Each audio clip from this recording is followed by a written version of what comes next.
How you doing? This is UK Fish ID videos. Through these series of films, I'm going to show you how to identify various British fish, both from the sea and fresh water. We're going to go through what they eat, where they live, and how to identify them from similar species. If you'd like to learn more about identifying UK fish, then why not get my latest book? It's available online and in local bookshops. There's a link in the description if you're interested. This week we're looking at barbel. Now you would think that barbel are a pretty obvious fish, but you'd be surprised how many people comment thinking that a young barbel is a gudgeon. So we're going to go through barbel, gudgeon, and for good measure stone loach, because they sometimes get mixed in as well. Let's get into it. In this episode we're looking at gudgeon, barbel, and also the loach. Although they're not closely related, they've all got dangly bits from the mouth, so we're going to kind of lump them all in together for this one. Now, as usual, I'm going to do my little disclaimer. You can't positively ID fish from colour alone.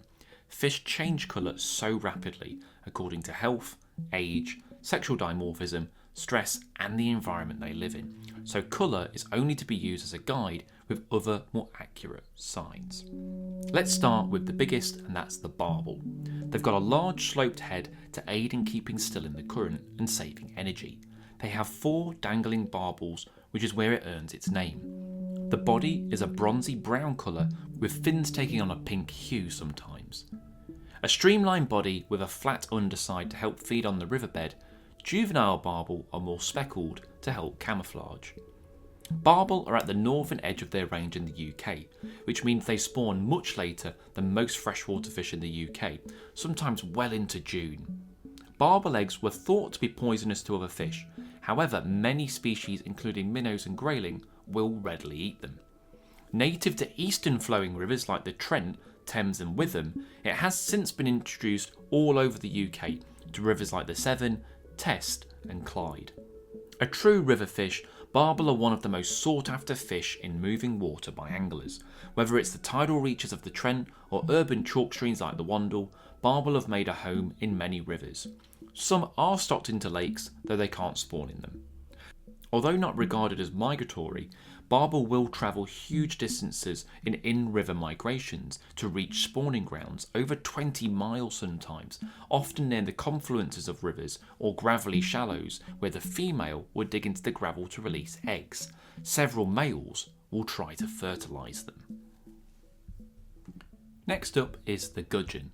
Looking like a small barbel, the quick way to tell the difference is it only has 2 barbels, as opposed to barbel having 4 barbels. Try saying that very quickly. The head is chunky with a large mouth, and the flanks have a wonderful shiny mix of blues, yellows and blacks. The tail fin is dotted with black spots. The mouth is underslung to aid in feeding on the bottom. The word gudgeon comes from the French goujon, as most of these small fish were often cooked and fried whole before being eaten. It's also called a gonk in northern parts of the UK.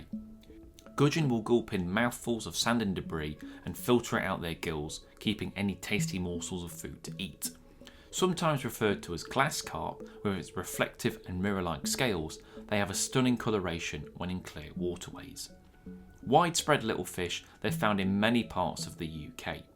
From ponds, lakes, canals and rivers, they're well suited for gudgeon. They generally prefer murkier water to hide away in.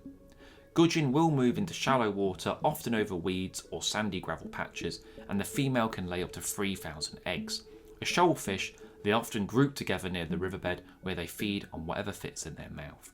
They're much smaller fish than barbel, really getting more than 10 centimetres, whereas barbel can get well over 2 or 3 foot, so they're much bigger fish.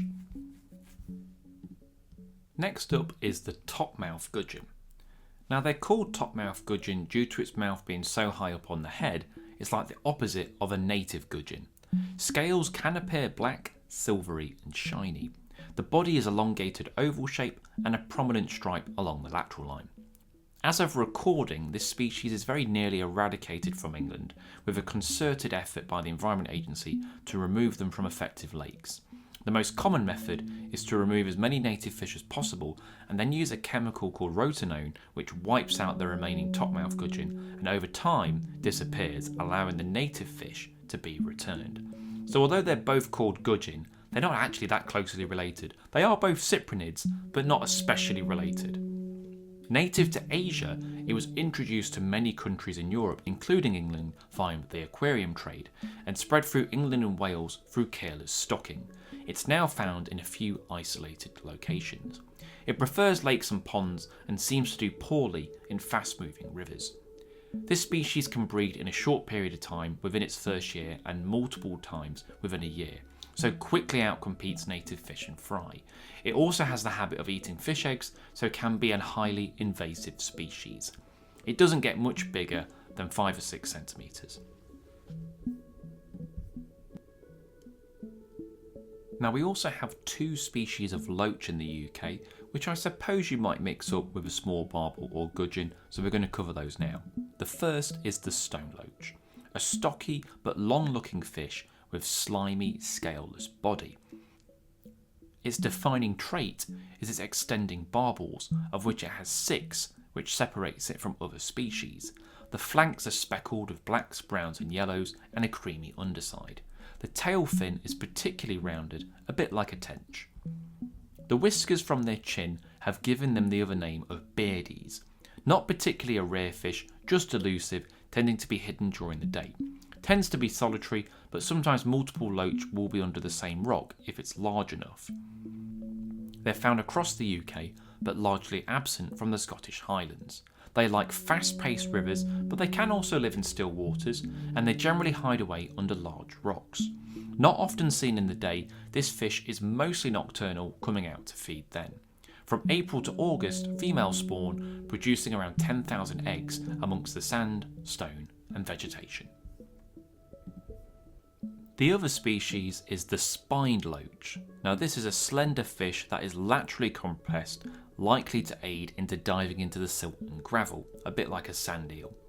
Earning its name, they have a spike on the dorsal fin and around the gills for protection from predators. It also has 6 barbules, but these are much shorter than the stone loaches.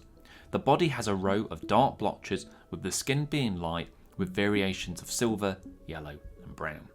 Like its cousin, the weather loach, the spine loach also senses changes in barometric pressure and will behave erratically with bursts of wild swimming activity before a storm hits. Due to its small size, secretive nature and limited distribution, it's one of the most elusive fish in the UK. It's only found in eastern flowing rivers in England like the Trent, Witham and Wissey. Preferring much slower water and more weed cover, they can also be found in lakes. Like many small river fish, it's mostly active at night. During the day, these fish will bury into the mud and sand, with just its head poking out. They can use their gut as a primitive lung to extract oxygen from the surface. They can get to around 8 centimetres, the same as a stone loach, but they're a much thinner fish.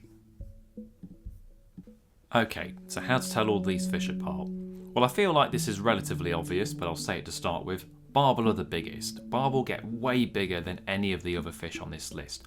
So I'm assuming where people are getting mixed up is with juvenile barbel and all these other fish. It astonishes me how bad anglers are at fish ID, which is partly what motivated me to make these videos. So many anglers have no idea what a small barbel looks like. I think this is because generally small barbel are a little bit more elusive to catch, but when barbel are young, they are heavily spotted, which people aren't used to seeing when they get bigger, and I guess that's what leads people to mixing them up with gudgeon. So the quick way is that barbel have 4 barbules, the little fleshy bits around the mouth, and gudgeon have 2. So as long as you can count to 4, you can tell the difference between a barbel and a gudgeon.